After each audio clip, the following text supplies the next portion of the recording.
Assalamualaikum warahmatullahi wabarakatuh. Di pertemuan pertama mata kuliah algoritma dan pemrograman teori kali ini, kita akan membahas mengenai dasar-dasar algoritma dan pemrograman. Nanti di akhir pertemuan, teman-teman akan bisa membuat algoritma untuk memecahkan permasalahan-permasalahan sehari-hari maupun permasalahan-permasalahan matematis lainnya. Kita mulai dulu dengan pengertian atau apa itu yang disebut dengan algoritma. Nah, jika kita menganalogikan sebuah permasalahan, misalkan di sini adalah jika seseorang ingin mengirimkan surat kepada kenalannya di tempat lain, langkah apa saja yang harus dilakukan? Mungkin ini adalah terlihat sepele, tetapi mengingat perkembangan zaman yang di era sekarang ini kan, mungkin teman-teman udah lama, tidak pernah melakukan berkirim surat ya, yang lewat lewat, kantor pos gitu ya. Nah, jadi di sini, misalkan ada suatu, kepentingan di mana teman-teman akan mengirimkan surat kepada seseorang di tempat lain. Nah, jadi langkah-langkah yang harus dilakukan itu akan meliputi yang pertama tentu saja akan menulis suratnya dulu, kemudian suratnya ini dimasukkan ke dalam amplop tertutup, kemudian, di amplop, di bagian depan amplop itu diberi alamat penerima dan pengirim. Kemudian amplopnya akan ditempeli perangko secukupnya, kemudian akan pergi ke kantor pos terdekat untuk mengirimkan. Di beberapa kasus mungkin ketika sudah ditempeli perangko, teman-teman bisa pergi ke kotak pos gitu ya, tetapi mungkin, saat ini sudah jarang ditemui. Jadi, langkah yang terakhir adalah pergi ke kantor pos untuk mengirimkannya. Ini adalah langkah-langkah yang harus dilakukan. Jadi di sini ketika diperhatikan adanya langkah-langkah, urutan-urutan pekerjaan yang harus dilakukan ketika mengirimkan surat. Nah, dengan menggunakan analogi tadi, kita akan bisa menyusun atau menjelaskan apa itu algoritma. Nah, di sini tadi, algoritma ini akan berarti adalah urutan langkah-langkah untuk memecahkan masalah yang disusun secara sistematis dan logis.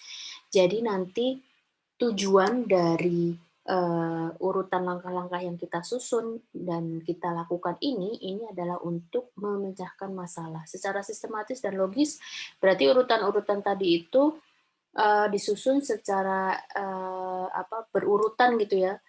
Langkah kedua itu akan dilakukan setelah langkah pertama, langkah ketiga itu akan dilakukan setelah langkah pertama, dan kedua selesai dilakukan, dan seterusnya. Kemudian menurut, definisi di KBBI, algoritma ini adalah urutan logis pengambilan putusan untuk pemecahan masalah. Jadi di sini ada kata kunci dari definisi algoritma itu sendiri, yaitu ada urutan, kemudian ada logika, penggunaan logika atau, harus disusun secara logis, dan yang terakhir adalah pemecahan masalah. Nah, algoritma ini akan dibutuhkan untuk, dalam hal ini ya, ini akan digunakan untuk memerintah komputer mengambil langkah-langkah tertentu dalam menyelesaikan masalah. Jadi algoritma ini adalah alat bantu kita untuk menyelesaikan masalah. Kemudian tools-nya itu adalah dengan menggunakan, bahasa pemrograman. Nah, kemudian, di judul mata kuliah ada algoritma dan ada pemrograman. Tadi di algoritma itu adalah urutan, urutan langkah-langkah yang logis untuk memecahkan masalah. Nah, pemrograman itu apa? Program atau pemrograman. Nah, di sini ini adalah kumpulan instruksi-instruksi yang biasanya disebut dengan source code gitu ya, yang dibuat oleh programmer atau pembuat program. Jadi di sini ada istilah-istilah seperti source code, sintaks gitu ya. Ini merupakan eh, apa langkah-langkah yang tadi dijelaskan di algoritma itu akan dituangkan ke sini, ke baris-baris program, ke baris-baris kode program. Nah, jadi di sini bisa disebutkan bahwa program itu merupakan realisasi dari algoritma. Jadi di sini program itu sendiri adalah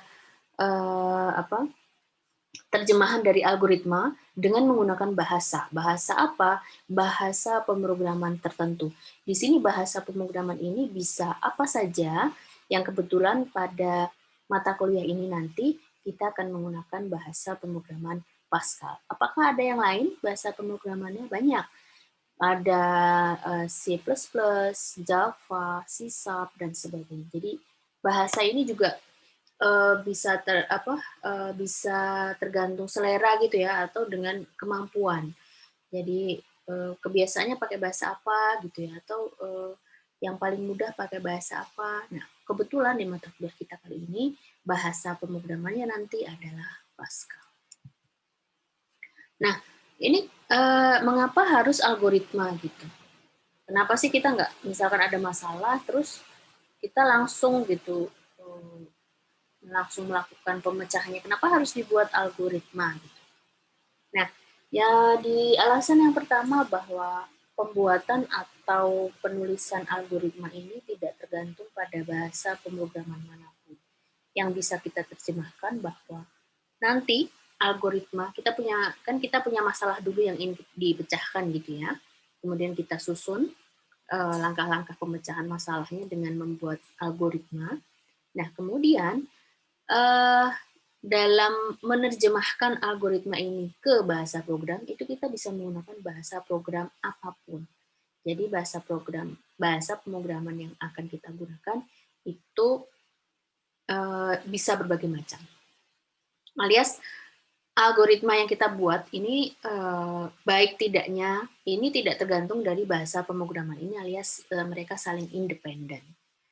Nah, kemudian yang perlu diperhatikan bahwa nanti notasi algoritma ini dapat diterjemahkan ke dalam berbagai bahasa pemrograman.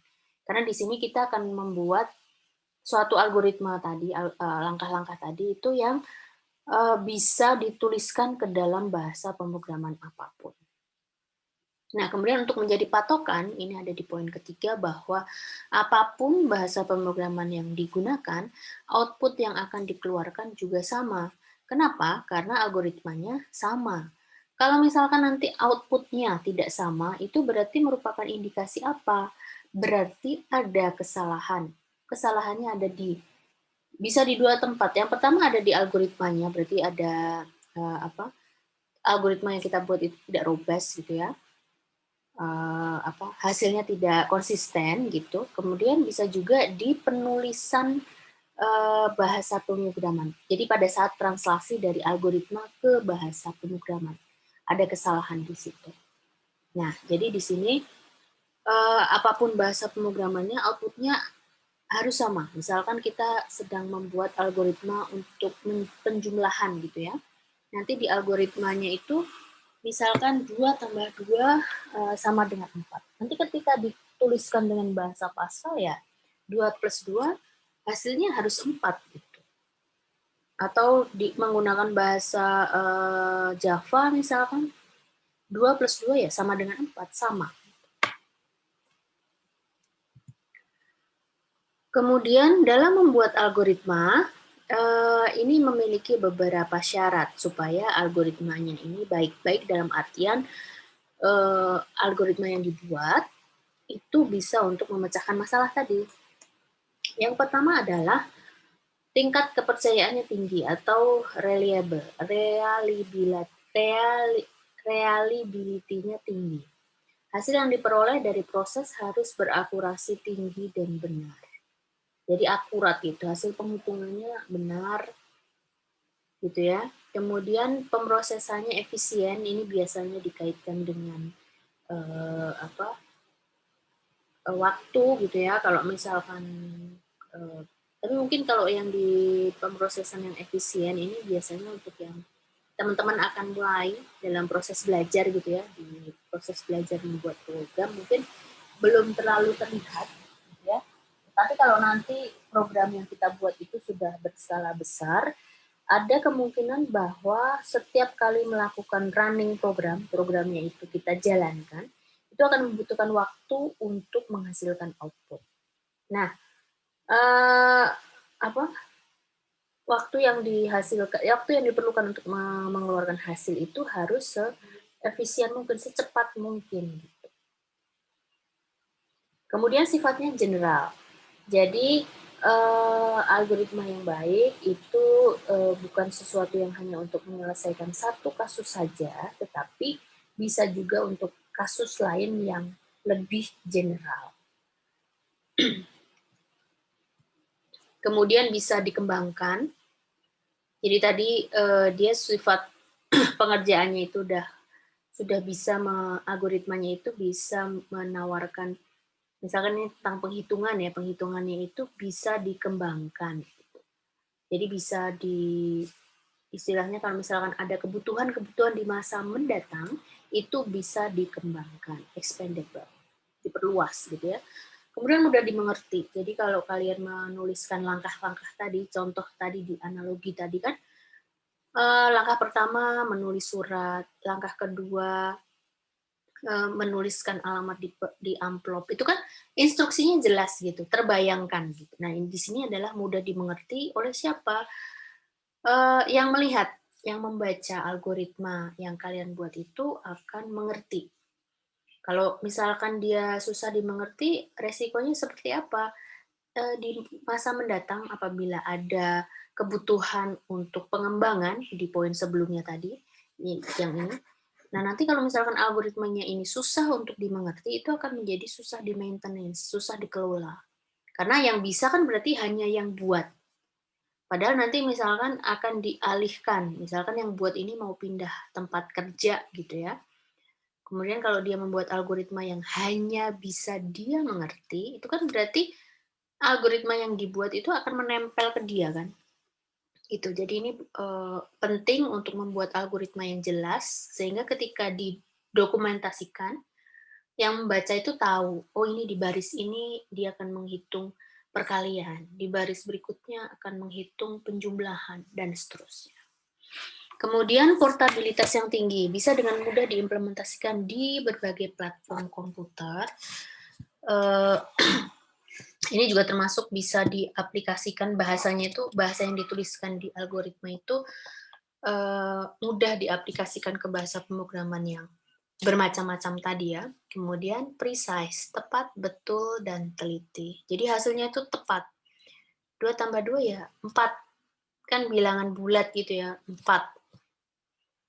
Atau misalkan di situ dibuat bentuk koma ya berarti 4,0 gitu. Tapi hasilnya ya adalah 4. Kemudian efektif. Tidak boleh ada instruksi yang tidak mungkin dikerjakan oleh pemroses yang akan menjalankannya. Tadi di dalam analogi membuat surat tadi kan, setiap langkah itu memang dituliskan karena memang dibutuhkan gitu kan dalam proses mengirimkan surat itu, langkah-langkah tadi itu semuanya akan dilakukan, akan dieksekusi. Ini adalah efektif. Jadi jangan sampai teman-teman menuliskan algoritma yang langkahnya itu ada satu langkah yang tidak pernah dilakukan, tidak pernah dieksekusi gitu. Misalkan karena terjadi proses skip gitu ya. Nah, jadi proses itu tidak pernah dilakukan kan berarti ini menunjukkan bahwa ada langkah yang tidak efektif gitu. Jadi algoritmanya menjadi tidak efektif. Kemudian syarat algoritma yang lain adalah harus terminate. Jadi jalannya algoritma ini harus ada kriteria berhenti. Berhenti maksudnya gimana? Ada suatu flag atau tanda bahwa proses pengerjaan satu proses ini akan berhenti pada suatu titik. Jadi kita akan menentukan di titik seperti apa dia akan berhenti. Contohnya, ketika menjumlahkan 2 plus 2 sama dengan 4. Ketika hasilnya itu sudah keluar angka 4, ya kan? Ini kan berarti satu proses menghitung itu sudah selesai. Nah, jadi setelah keluar angka 4 ke layar misalkan, nah itu berarti program harus berhenti. Kalau misalkan nggak berhenti, berarti apa? Berarti ini ada error gitu kan. Berarti kan kalau misalkan dia tidak bisa berhenti, itu kan programnya akan berjalan terus ya kan. Kita tidak menandai kita tidak membuat suatu tanda bahwa program itu bisa berhenti. Nah ini merupakan algoritma yang buruk. Jadi kita harus ingat bahwa ketika membuat algoritma, membuat urutan langkah-langkah tadi, harus ada titik berhentinya. Ini output yang dihasilkan tepat dalam artian bahwa hasil yang keluar gitu ya, yang akan ditampilkan misalkan di layar itu adalah hasil yang diinginkan. Proses pemecahan masalah yang diinginkan.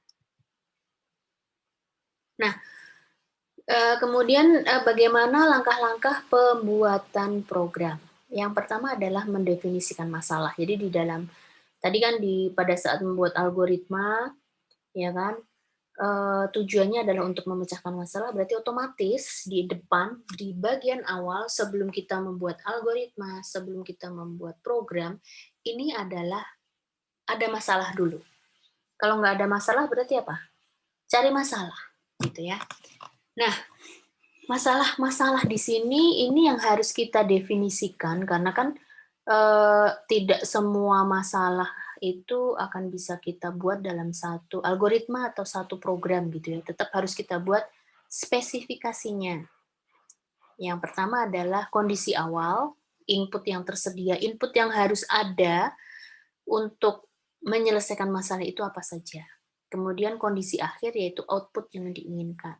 Hasilnya itu mau seperti apa.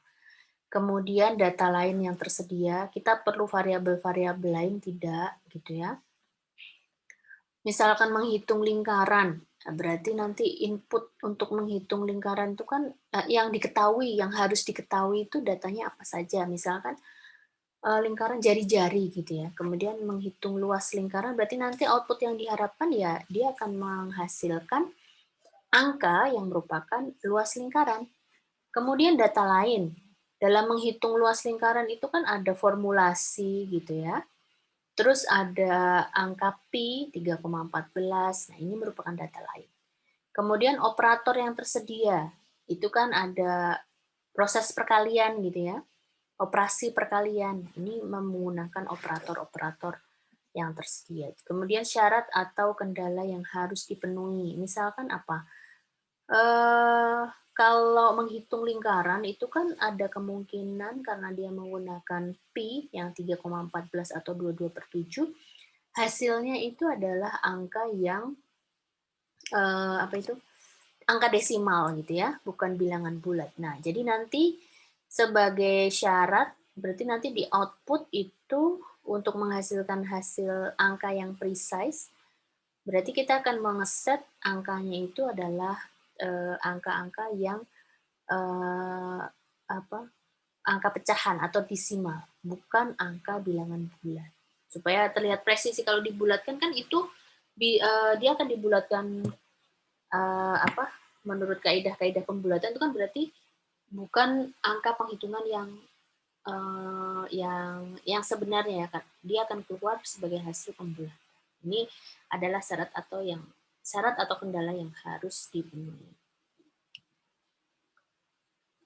Kemudian tadi setelah mendefinisikan masalah seperti tadi, ini adalah membuat algoritma dan struktur cara penyelesaian. Jadi langkah-langkahnya tadi, kita akan membuat algoritma.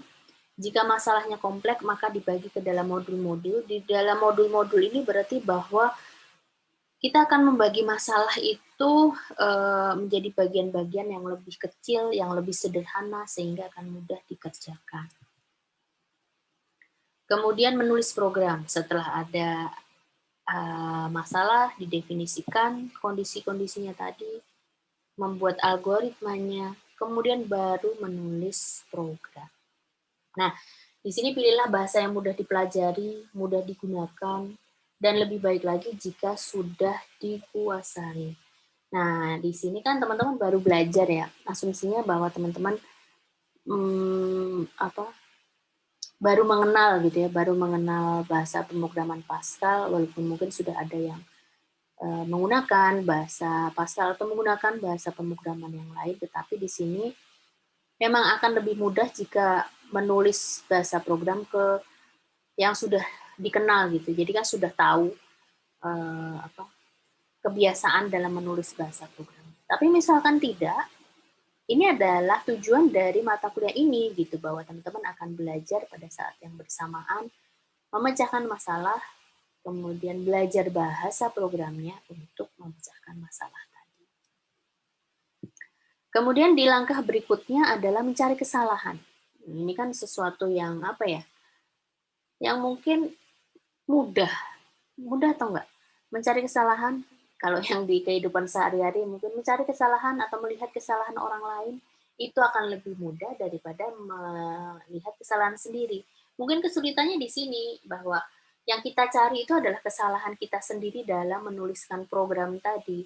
Ini bisa dibagi dua, kesalahan sintaks penulisan programnya. Jadi misalkan kita pakai bahasa Pascal itu kan ada kaidah-kaidah penulisan program, harus pakai tanda titik koma di akhir baris program, kemudian kita lupa menuliskannya, maka itu akan ditandai sebagai error.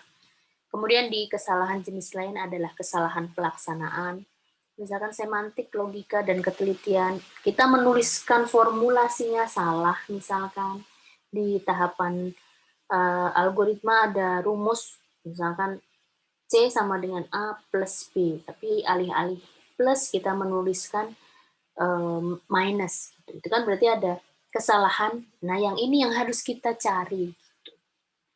Makanya nanti biasanya kita akan setelah jadi program itu, kita akan running dengan memasukkan nilai-nilai dummy antara lain ini untuk mencari atau mengetes program apakah dia sudah menghasilkan hasil yang precise.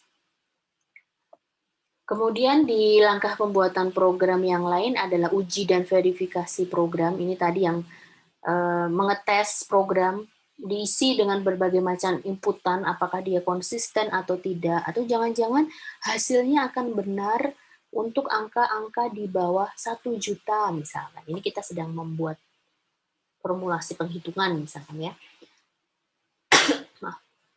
Nah, kemudian ketika angka yang akan dihitung lebih dari 1 juta itu hasilnya ternyata selisih 0,5 gitu.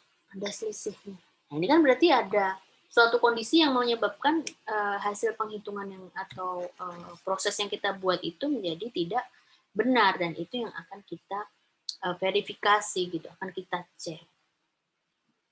Kemudian dokumentasi program berarti nanti bahasa pemrograman yang akan kita buat, kemudian algoritmanya tadi itu akan kita dokumentasikan dalam bentuk apa? File misalkan, ya kan? Terus kalau yang sekarang berarti di-upload di GitHub gitu. Jadi semuanya ada dokumentasinya di sana. Tujuannya apa? Dokumentasi tadi itu adalah untuk pemeliharaan program.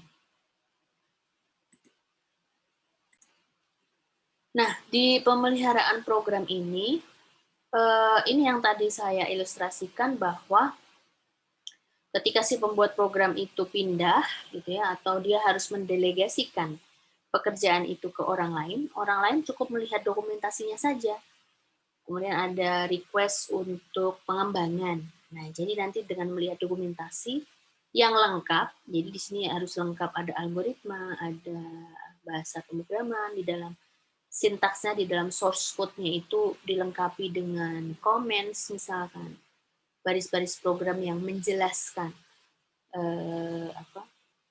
fungsi-fungsi atau prosedur-prosedur di dalam source code-nya. Nah, kemudian setelah kita tahu langkah-langkahnya, kemudian kita beralih ke bagaimana menuliskan algoritma, struktur penulisan algoritma. Nah, jadi di sini algoritma ini akan selalu terdiri dari 3 bagian. Yang pertama adalah judul atau header, kemudian kedua itu kamus, yang ketiga adalah algoritmanya. Nah, ini judul ini adalah, kita mulai dulu dari bagian pertama yaitu judul. Ini pada bagian teks untuk mendefinisikan algoritma yang dibuat itu tentang apa sih, mau menyelesaikan masalah apa sih, kira-kira seperti itu.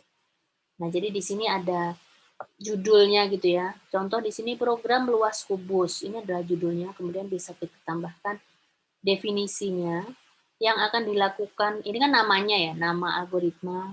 Biasanya namanya itu ya mencerminkan fungsi di dalamnya gitu. Berarti nanti kan ini akan program atau algoritma yang kita buat itu adalah untuk menghitung luas kubus. Akan aneh kalau misalkan namanya program luas kubus, tetapi ternyata isinya adalah mencari luas lingkaran misalnya. Ini luas kubus itu maksudnya luas permukaan itu ya. Nah, kemudian di sini spesifikasinya, definisi atau deskripsi singkat gitu mengenai program ini, mengenai algoritma yang kita buat. Ini kan kita sedang membuat algoritma dulu ya. Jadi ini adalah judul dan spesifikasi atau deskripsi dari judul. Biasanya kalau nama itu singkat, kemudian deskripsi ini akan menjelaskan lebih luas gitu. Kemudian kamus atau bagian deklarasi. Jadi di bagian kedua dari algoritma ini adalah kamus.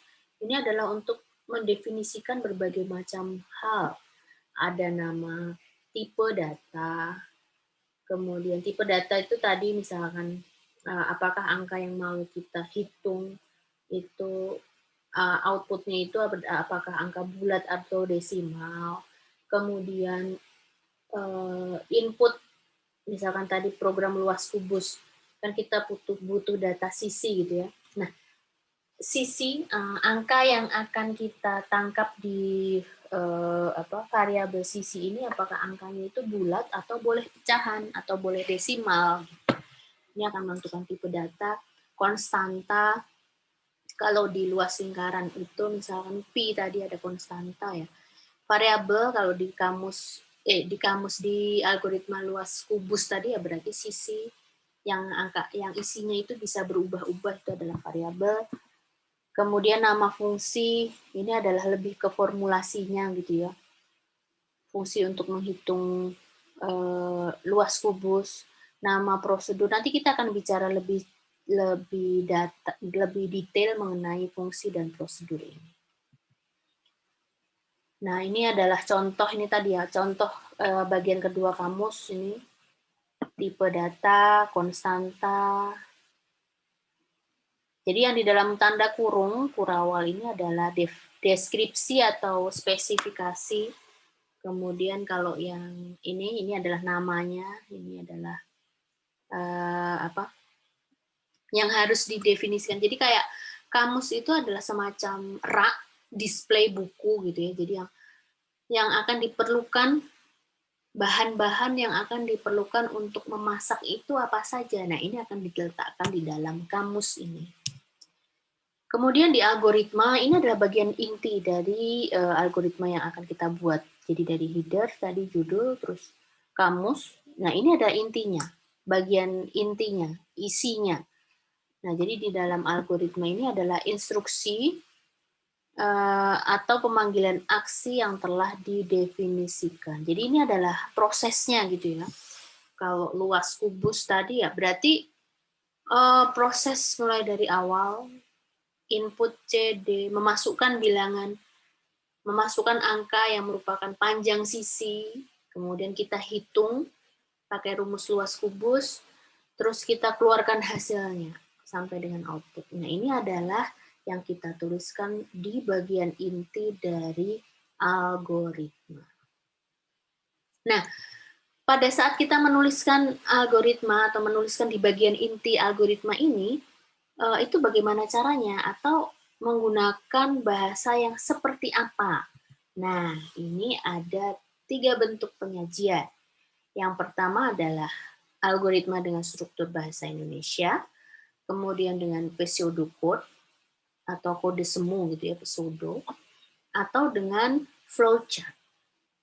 Masing-masing akan memiliki kelebihan dan kekurangan. Kemudian biasanya seseorang menjatuhkan pilihan ke bentuk penyajian algoritma itu berdasarkan kebiasaan atau selera gitu ya. Karena pada yang harus kalian ingat bahwa dengan menggunakan bentuk penyajian seperti apapun, algoritmanya ini harus menjelaskan langkah-langkah yang sama-sama dalam artian bisa menghasilkan output yang tingkat presisinya tinggi. Nah, untuk yang struktur bahasa Indonesia, untuk struktur yang pertama, bentuk penyajian yang pertama, ini adalah struktur bahasa Indonesia. Ini adalah sifatnya umum, jadi tidak menggunakan simbol atau sintaks dari suatu bahasa pemrograman. Tidak ada bahasa pemrograman di dalamnya gitu ya, karena yang kita gunakan adalah bahasa Indonesia. Gitu. Kemudian di sini contoh algoritma dengan struktur bahasa Indonesia. Ini menggunakan kalimat dengan bahasa Indonesia, tapi di sini yang harus teman-teman perhatikan bahwa algoritma ini kan adalah instruksi-instruksi, langkah-langkah gitu ya. Jadi bukan membuat paragraf. Jadi di sini teman-teman tuh akan menuliskan langkah-langkah tadi dengan menggunakan bahasa Indonesia. Maksudnya jangan paragraf, ya singkat, namanya instruksi, langkah-langkah itu kan singkat, bentuknya tuh poin-poin gitu. Yang pertama baca bilangan A, B, dan C.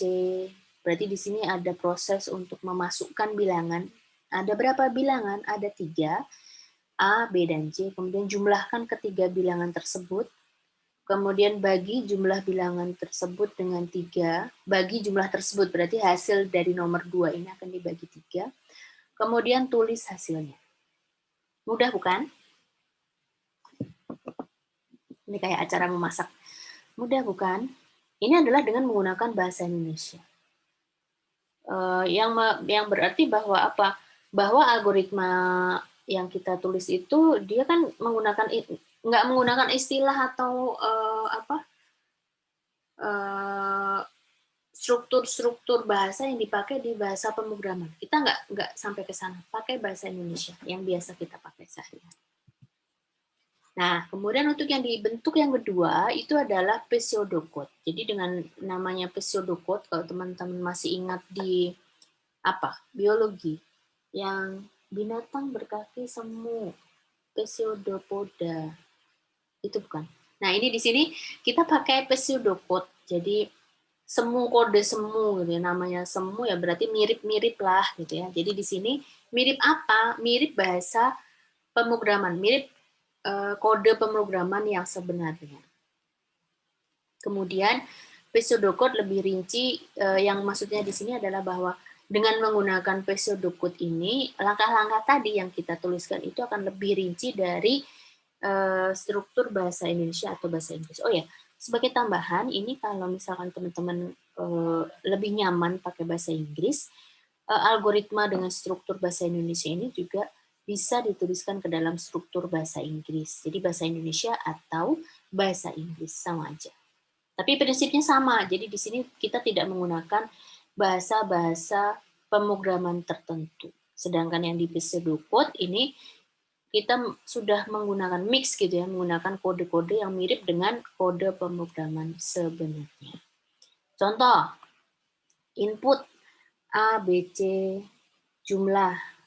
Kita terusnya juga JML karena nanti kan di dalam pemrogramannya itu kita akan membuat suatu variabel JML yang isinya itu adalah penjumlahan dari variabel A, B, dan C. Kemudian rata sama dengan JML dibagi 3. Ini kan kalau teman-teman perhatikan operator yang digunakan ini kan udah operator matematis gitu ya, matematika. Yang kalau kita pakai di bahasa pemrograman itu ya sama dengan, ini yang menunjukkan operator sama dengan, pembagian itu juga pakai tanda ini, penjumlahan juga pakai tanda ini. Nah, di bentuk penyajian yang ketiga itu adalah flowchart. Nah, flowchart ini adalah penggambaran secara grafik dari langkah-langkah dan urut-urutan prosedur. Jadi kayak kalau yang di bentuk pertama, struktur bahasa Indonesia atau bahasa Inggris itu kita adalah sentence based, menggunakan kalimat gitu ya.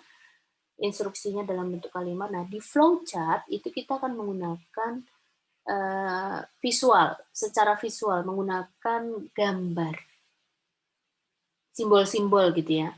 Jadi di sini flowchart ini nanti akan menolong analis dan programmer untuk memecahkan masalah. Nah, Di sini keuntungan lain dari flowchart ini adalah bahwa dia kan bentuknya gambar gitu ya, jadi akan lebih ringkas, kan biasanya secara visual orang-orang itu akan lebih mudah untuk menangkap informasi dibandingkan dengan dalam bentuk kalimat. Gitu. Nah, jadi di sini kegunaannya flowchart ini adalah untuk mendesain program dan merepresentasikan program. Nah, jadi di sini intinya bahwa flowchart yang dibuat ini tetap harus menggambarkan tadi algoritma yang akan kita buat. Nah, jadi di sini ini tadi yang sudah saya singgung bahwa dengan menggunakan flowchart itu bentuknya visual, lebih mudah ditangkap gitu ya. Kalau di proses-proses yang rumit itu akan susah untuk diceritakan gitu ya. Kalau digambarkan mungkin akan lebih mudah. Terus bisa fokus ke bagian-bagian tertentu dengan cepat. Jadi di flowchart ini ada simbol-simbol tertentu. Jadi ketika membacanya itu si pembaca itu akan bisa mudah melihat proses dengan melihat simbol yang ada di dalam flowchart-nya. Nanti kita bahas di slide berikutnya simbol-simbol yang akan kita gunakan di dalam flowchart. Kemudian bentuknya tuh simbol-simbol tadi itu adalah standar gitu. Jadi di sini secara visual iya, tapi teman-teman nggak bisa terus ngarang gitu maksudnya. Aku mau pakai simbol ini untuk menggambarkan awal dan akhir program. Nggak bisa, karena untuk simbol-simbol tadi untuk menandakan bahwa ini adalah awal mula program, ini adalah akhir program, itu sudah ditentukan gitu dengan menggunakan flowchart. Nah, ini simbol-simbol atau lambang yang digunakan dalam flowchart ini tadi. Jadi simbol ini adalah untuk menunjukkan bahwa ini adalah titik mulai dan titik selesai aliran data. Jadi misalnya menunjukkan aliran data tanpa tanda panah, hanya garis saja. Nah, itu berarti salah, kurang tepat gitu ya, karena aliran data harus ditunjukkan tanda panahnya kemana. Ke kanan, ke kiri, ke bawah, naik gitu ya. Ini adalah untuk menunjukkan aliran. Kemudian input atau output ini adalah bentuk seperti ini. Proses itu adalah di bentuk persegi panjang. Kemudian percabangan ini apa? Bentuknya apa? Belah ketupat. Yang ini berarti jajaran genjang. Ini belah ketupat gitu ya. Kemudian pemberian nilai awal suatu variabel jika ada suatu variabel yang akan kita definisikan nilainya di awal. A sama dengan 10. Nah, itu kita tuliskan di sini. Jadi variabel A itu dari awal kita isi dengan 10. Memanggil prosedur atau fungsi call ini adalah persegi dengan garis di kanan dan kiri. Jadi nggak bisa nanti memanggil prosedur call tapi garisnya diagonal begini. Nggak bisa, karena ini adalah lambang-lambang tertentu yang akan digunakan di dalam flowchart. Konektor ini misalkan sambungan gitu ya, atau misalkan ini di halaman yang sama, ini kalau misalkan harus ganti halaman, prosesnya panjang gitu ya, sehingga ketika dibuat flowchart itu harus 3 halaman. Nah, ini untuk menghubungkan antara bagian yang terpotong antar halaman itu dengan menggunakan off-page connector ini. Kemudian dokumen atau multi dokumen, hard disk. Nah, kalau secara atau penggambaran flowchart yang menggunakan software itu sudah banyak ya. Ada Visio gitu ya. Mungkin teman-teman punya referensi yang lain, tapi pembuatan flowchart seperti ini tuh sudah difasilitasi gitu. Jadi nggak harus semuanya dibuat manual, gambar manual. Kemudian ini adalah sequence proses urut-urutan gitu ya. Jadi P1, P2, P2 ini harus baru akan dieksekusi setelah P1. Sequence urutan perulangan. Nah, ini ada di ini penggunaan dash line. Bagian yang diulang itu ada di dalam dash line-nya, ini box dengan dash line. Nah, contoh menghitung luas persegi panjang. Ini adalah contoh dengan menggunakan flowchart. Masukkan tadi kan ini permasalahan dulu ya. Permasalahannya adalah menghitung luas persegi panjang. Terus kita definisikan berarti nanti output yang akan kita harapkan kan keluar hasil luas persegi panjang. Terus persegi panjang itu membutuhkan dua informasi, panjang dan lebar gitu ya. Nanti rumusnya adalah panjang kali lebar. Nah, ketika dibuat algoritma, berarti kita bisa buat seperti ini, memasukkan panjang, P yang di dalam kurung ini adalah variabelnya yang nanti akan kita tuliskan di dalam bahasa pemrograman. Masukkan lebar, terus hitung luas, ini prosesnya tadi ya. Kemudian cetak luas. Nah, ketika dibuat flowchart, jangan lupa setiap flowchart ada mulai dan selesai. Kan setiap algoritma harus selesai gitu ya. Terus menggunakan lambang ini jajaran genjang apa? Ya, jajaran genjang untuk memasukkan P, masukkan L, proses ini adalah persegi, terus tulis L, input, output, terus selesai. Ini adalah flowchart untuk menghitung luas persegi panjang. Contoh menentukan bilangan ganjil atau genap. Nah, ini kan berarti permasalahannya kita akan menentukan suatu bilangan itu ganjil atau genap. Berarti nanti di awal algoritma itu kan harus ada memasukkan suatu bilangan dulu. Ya dong, kan mau ditentukan bilangan yang dimasukkan itu ganjil atau genap, berarti harus ada bilangan dulu yang masuk. Suatu bilangan yang akan dimasukkan. Kemudian kita cek ganjil atau genap itu kan bisa menggunakan operasi sisa bagi atau apa ya, istilahnya modulo ya. Modulonya itu kalau misalkan dia genap, sisa hasil bagi 2-nya itu kan 0. Kalau misalkan dia ganjil, sisa hasil bagi 2-nya itu lebih dari 0. Contohnya kalau misalkan 5. 5 kan teman-teman bilang ini adalah bilangan ganjil ya kan. 5 dibagi 2, sisanya ada nggak? Nggak habis kan? Dia kan nggak habis dibagi 2. Masih sisa 1 kan? 1 kan lebih dari 0. Nah, itu adalah kriteria kita. Jadi yang pertama memasukkan bilangan bulat, ini meminta inputan, terus proses. Bilangan dibagi 2 dengan operasi sisa bagi. Kita akan menggunakan menggunakan pembagian dibagi 2 gitu. Terus sisa apakah ada sisanya atau enggak. Ini dimasukkan ke dalam seleksi. Jadi apakah sisa baginya tadi sama dengan 0? Jika iya berarti genap. Outputnya itu akan keluar genap. Muncul pesan gitu ya, genap. Atau kalau tidak berarti ganjil. Terus baru selesai.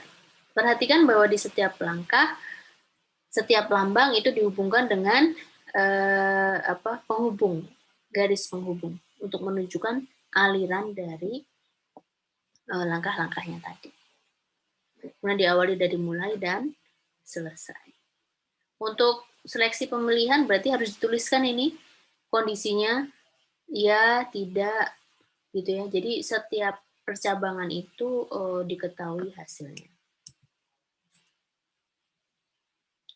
Untuk struktur dasar algoritma ini ada 3 macam.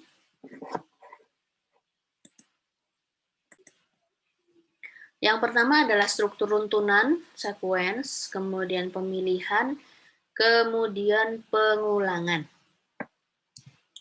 Untuk yang runtunan itu adalah runtunan itu berarti terdiri dari langkah-langkah atau beberapa langkah gitu ya. Di sini disebutkan terdiri dari 1 atau lebih instruksi. Kemudian runtunan itu dia berurutan. Maksudnya urutannya itu akan bersifat tetap gitu ya. Ada langkah pertama, kedua, ketiga. Nah, itu akan dieksekusi secara berurutan. Ini contohnya sequence tadi P1, P2, berarti P2 ini tidak akan dieksekusi sebelum P1 dieksekusi. Kemudian di struktur yang kedua itu adalah struktur pemilihan. Tadi di struktur di contoh Ini adalah struktur pemilihan, ini seperti ini. Jika kondisi terpenuhi, maka salah satu aksi akan dilaksanakan dan aksi yang kedua itu akan diabaikan. Kondisi di sini adalah persyaratan yang dapat dinilai benar atau salah sehingga akan memunculkan aksi yang berbeda dengan kondisi yang berbeda. Jadi di sini yang mudah itu kalau teman-teman udah familiar dengan Excel, di situ ada struktur if gitu ya. Jika maka, jika seperti ini, apa yang akan terjadi? Nah, ini adalah struktur pemilihan. Jadi ada test expression yang akan kita gunakan untuk menyaring suatu kondisi gitu ya di sini. Kalau misalkan di sini bernilai benar, apa yang terjadi? Tapi kalau misalkan salah, berarti kan ini proses yang di sini tidak akan dieksekusi. Bisa keluar atau di dalam kasus ini, di dalam kasus yang lain, kondisi false itu juga bisa mengerjakan proses yang lain. Nih seperti ini. Kalau benar ngapain, kalau salah ngapain. Nah ini adalah test expression yang akan kita uji. Di sini contohnya menentukan bilangan terbesar di antara 3 bilangan. If X lebih besar dari Y, maka berarti kan di sini jika X lebih besar dari Y, maka jika X lebih besar dari Z, maka tulis X sebagai bilangan terbesar. Kan akan dibandingkan. Misalkan ada 3 bilangan X, Y, Z. Kalau X lebih besar dari Y, kemudian diuji lagi X lebih dari Z, berarti kan dia lebih besar nih. Paling besar. Nah, kemudian jika ini tidak terpenuhi, maka Z yang akan sebagai bilangan terbesar. Jadi ini struktur pemilihan. Kemudian struktur pengulangan. Struktur pengulangan ini digunakan untuk program yang pernyataannya akan dieksekusi berulang-ulang. Jadi instruksi dikerjakan selama memenuhi suatu kondisi tertentu. Jika syarat atau kondisi masih terpenuhi, maka pernyataan akan terus dilakukan secara berulang. Jadi bisa pakai for gitu ya, while, do. Nah, di sini pakai for. Misalkan 1 to 4. Dia akan melakukan instruksi terus next I. Jadi kan ini for-nya ini I-nya akan mulai dari 1 sampai berapa? Sampai 4. Berarti kan di awal di sini I-nya 1. Terus dia melakukan instruksi. Misalkan perintahnya di sini mencetak tulisan. Mencetak 1 baris tulisan. Next I, berarti setelah 1 berapa? Setelah 1 berarti 2. Kan? 2 kan masih di bawah 4. Dia akan melakukan instruksi lagi. Next I. Setelah 2, 3. Instruksi lagi. Setelah 3, 4. Terakhir kan ini berarti instruksi. Nanti setelah next I, 4, selanjutnya kan 5. Ini sudah tidak terpenuhi, maka dia akan berhenti. Nah, ini contoh yang while do, menggunakan while do. Ini bentuk umumnya adalah selama kondisinya ini terpenuhi, maka dia akan melakukan instruksi tadi. Kemudian bisa pakai repeat until. Jadi akan diulang dulu sampai terpenuhinya suatu kondisi. Jadi berbeda antara while sama do ini, kondisi pengecekannya itu apakah di awal while do atau di akhir. Nanti di struktur ini, masing-masing struktur ini akan kita pelajari secara lebih mendetail di pertemuan-pertemuan tertentu. Nah, jadi ada pertemuan untuk membahas struktur pemilihan, pengulangan, gitu. Jadi jangan khawatir. Ini masih pendahuluan. Jadi di sini yang akan ditekankan ini adalah lebih ke algoritmanya. Bagaimana menuliskan algoritmanya. Terus kalau misalkan belum ngerti while ini maksudnya apa, while do, nggak usah khawatir karena ini kan sudah bahasa pemrograman gitu ya. Nanti akan kita bahas secara detail, tapi di sini lebih ke arah tadi untuk membuat algoritmanya itu, misalkan di sini akan mencetak angka. Berarti kan mulai dari ada 3 bagian algoritma. Yang pertama adalah header, algoritma cetak angka, ini adalah definisi atau deskripsinya. Ini adalah kamusnya gitu ya. Terus ini adalah prosesnya atau algoritmanya. Kan bisa ditulis dengan struktur yang lain. Jadi ini sudah dalam bentuk yang ada di sini, ini adalah sudah dalam bentuk pemrograman. Oke. Jadi di akhir pertemuan pertama ini sekali lagi output yang diharapkan adalah teman-teman sudah mengerti apa itu algoritma, apa itu pemrograman, kemudian bagaimana menuliskan algoritma. Tadi ada 3 bagian, algoritma, header, kemudian kamus, kemudian bagian atau isi dari algoritma, kemudian penulisan algoritma bisa pakai struktur bahasa Indonesia atau Inggris, pseudocode maupun flowchart. Jadi itu dulu yang bisa saya berikan. Terima kasih atas perhatiannya. Wassalamualaikum warahmatullahi wabarakatuh.